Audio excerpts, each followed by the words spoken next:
Well, he has his sights set on becoming the next mayor of New York City, but now former New York Governor Andrew Cuomo appears to be the subject of a federal investigation. Two sources tell CBS News the DOJ is revisiting Cuomo's testimony to Congress about his handling of the COVID-19 pandemic. Cuomo says the probe amounts to election interference. Now, CBS News Department of Justice correspondent Scott MacFarlane joins us live. He's been following this all for us. Okay, Scott, can you piece together this story for us here?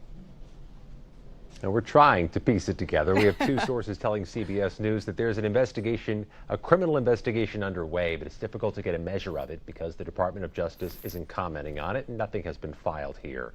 Let me start off with what Mr. Cuomo's spokesperson says, that they have not been notified of an investigation. There have been no subpoenas issued, and they call this a politically motivated investigation, election interference, and the word they use is lawfare, politically motivated.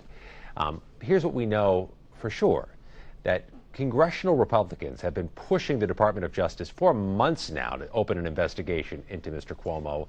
They allege he perjured himself. He lied to Congress in 2024 when he testified to Congress in 2024 about his response as governor in the state of New York to the 2020 COVID pandemic and about the deaths in nursing homes there.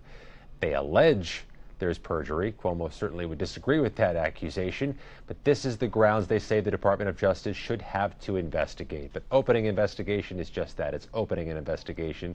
Doesn't mean it's going to find anything. Certainly doesn't mean there's going to be any case made. And Scott, another case I know you've been keeping an eye on. The U.S. Justice Department announced it is dismissing civil lawsuits against police departments in both Louisville, Kentucky and Minneapolis, Minnesota. Remember, those cases came about after the deaths of Breonna Taylor and George Floyd at the hands of police officers. Can you tell us about these lawsuits and why they're being dismissed now?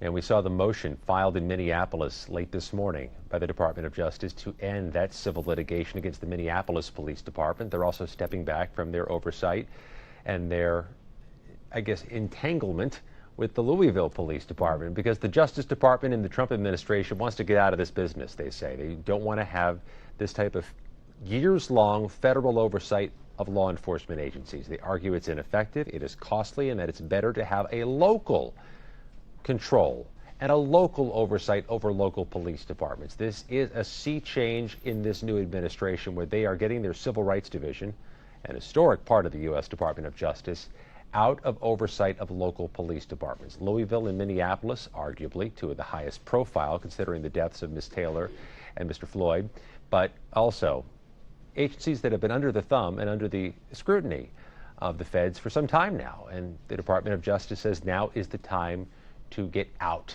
of those departments' way. It's going to be a controversial decision, no doubt, but there's also some sense, especially in Minneapolis, where they have their own new local oversight in place. They were getting it ready to work with the Department of Justice. They intend to keep that in place locally to keep an eye on the police department.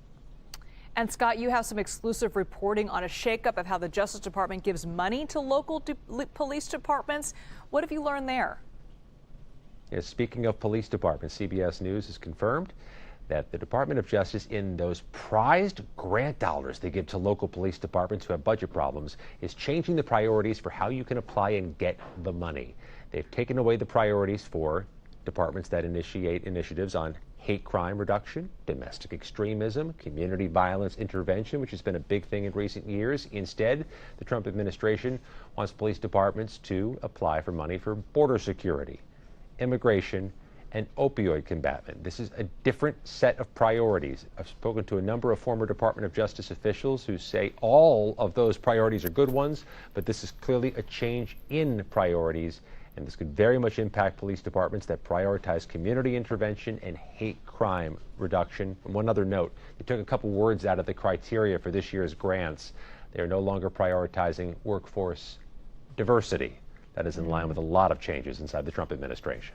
Certainly. All right, Scott MacFarlane live for us in Washington. Thank you so much for that update, Scott.